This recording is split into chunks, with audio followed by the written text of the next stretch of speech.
त अॼु जो जेको टॉपिक आहे उहो ईअं सम्झो त केमिस्ट्री जो बेसिक आहे।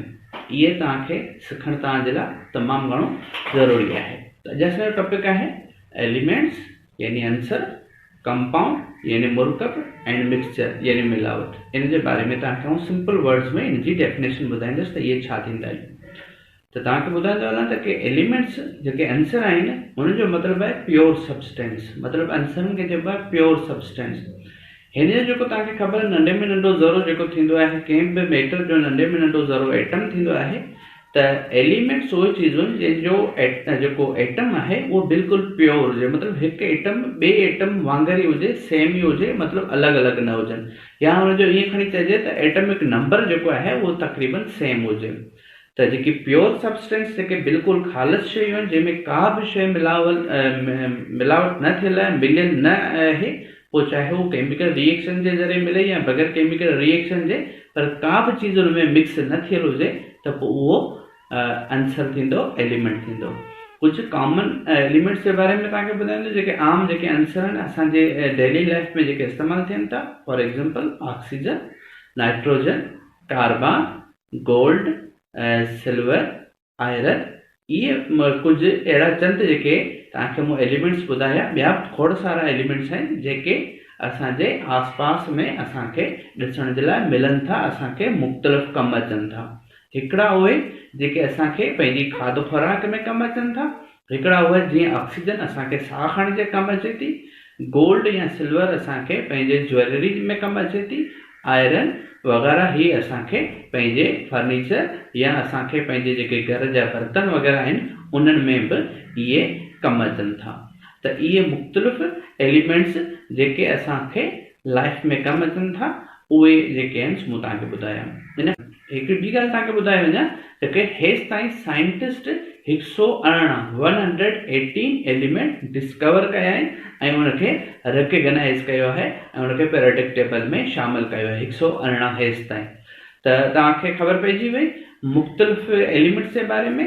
हाणे तव्हांखे ॿुधायां त जेको इनखे एलिमेंट्स खे ज़ाहिर करण जे लाइ हिकु निशानी ॾिनी वेंदी, हिकु सिंबल ॾिनो वेंदो आहे। फॉर एग्जांपल ऑक्सीजन आहे त हुनजो जेको सिंबल थींदो उहो O आहे, हाइड्रोजन जो H आहे, कार्बन जो C आहे, क्लोरीन जो Cl आहे ऐं सोडियम जो Na आहे। हाणे हीअ सिंबल ॾियण जो मतिलबु छा आहे, ताकी असां उन्हनि खे सुञाणे सघूं, असां उन्हनि खे आइडेंटिफाई करे सघूं।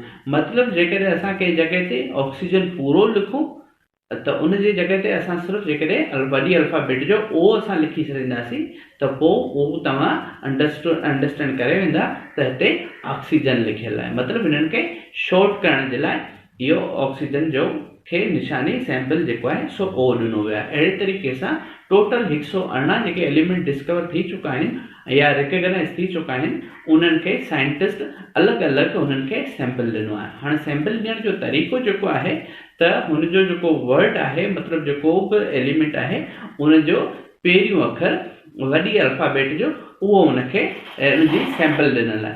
पर जेकॾहिं हिकु ई अखर वारा ज़्यादा आहिनि, फॉर एग्जांपल कार्बन बि C ते अचे थो, क्लोरीन बि C ते अचे थो, त कैल्शियम बि C ते अचे थो, पोइ उनजो हल कहिड़ो साइंटिस्ट कढियो, उनजो हल इहे कढियो त कार्बन खे सैंपल जेको आहे सो C ॾेई छॾियो ऐं क्लोरीन खे C ऐं उनजो ॿियो जेको उनजो अल्फ़ाबेट L, उहो उनजो मतिलबु Cl क्लोरीन जो या कैल्शियम Ca, इहे हिननि खे सैंपल ॾिनो वियो आहे।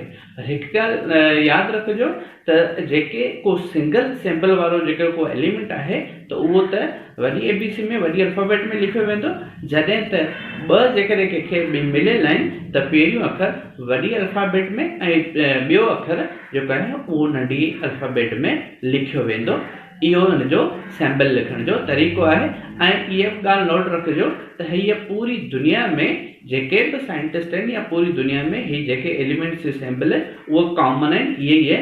ईअं न सम्झो त ॿिए मुल्कनि में वरी चेंज हूंदा, हिननि खे पूरी दुनिया में इहे रिकग्नाइज़ कयो वेंदो आहे। हिन जी कंपाउंड जे बारे में तव्हांखे ॿुधायां त जेके बि एलिमेंट आहिनि, ॿ या ॿिनि खां वधीक एलिमेंट केमिकली रिएक्शन करे हिकु नई चीज़ ठाहिनि था त उनखे कंपाउंड चइबो आहे, उनखे मुरकब चइबो आहे।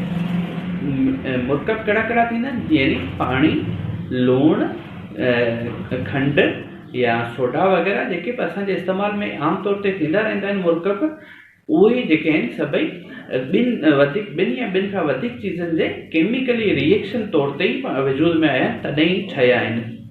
त तव्हांखे जे मिसाल ॾियां, जेकॾहिं असां लूण जो मिसाल वठूं त लूण में तव्हांखे ख़बर हूंदी त हुन में सोडियम ऐं क्लोरीन शामिल आहे। सोडियम ऐं क्लोरीन जॾहिं केमिकल रिएक्शन कयो तॾहिं लूणु वजूद में आयो, मतिलबु लूणु ठहियो। हाणे इहे कंपाउंड जेके आहिनि सो मतिलबु कुदरती ठहियल हूंदा आहिनि, कुदरती कंहिंमें रिएक्शन थियल हूंदो आहे हुननि में, मतिलबु कुदरती तौर ते बि पाण में मिलंदा आहिनि, या उन्हनि खे लेबोरेटरीज़ वग़ैरह में या जेके ॿिया तरीक़नि सां बि साइंटिस्ट केमिस्ट उन्हनि खे रिएक्शन कराए हिकु नवां प्रोडक्ट, नयूं चीज़ूं ठाहे सघनि था, ठाहींदा आहिनि।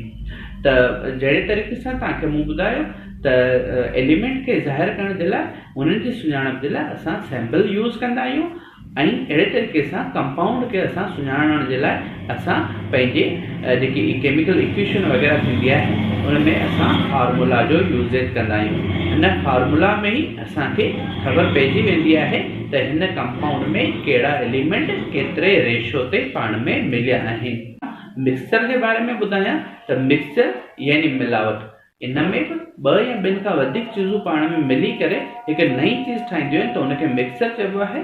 पर कंपाउंड ऐं मिक्सचर में फ़र्क़ु इहो आहे त कंपाउंड में जेके चीज़ूं ठहींदियूं आहिनि उहे केमिकल रिएक्शन जे नतीजे में, जॾहिं त मिक्सचर में सिर्फ़ु मिलाइण सां बग़ैर केमिकल रिएक्शन जे जेका चीज़ ठहे त उनखे मिक्सचर चइबो आहे। मिसाल तौर ते लूणु या पाणी जो जेको सॉल्यूशन आहे, या खंडु या पाणी जो जेको सॉल्यूशन आहे, या ऑयल ऐं वाटर जो जेको सॉल्यूशन आहे, त उहो जेको आहे सो मिक्सचर थींदो। इन में को बि केमिकल रिएक्शन अचे थो, नथो अचे। ऐं इन खां अलावा असां मिक्सचर खे अलॻि अलॻि करे सघूं था, ऐं जॾहिं त कंपाउंड खे असां अलॻि अलॻि एलिमेंट में विरहाए नथा सघूं। मुंहिंजे ख़्याल में तव्हांखे जेको टॉपिक एलिमेंट, कंपाउंड ऐं मिक्सचर सम्झ में अची वियो हूंदो। वधीक जेके तव्हांखे का ॻाल्हि पुछणी आहे त पोइ तव्हां SMS करे, मैसेज करे, इनबॉक्स करे पुछी सघो था। पंहिंजो ख़्यालु रखिजो। दुआ में या अल्लाह हाफ़िज़।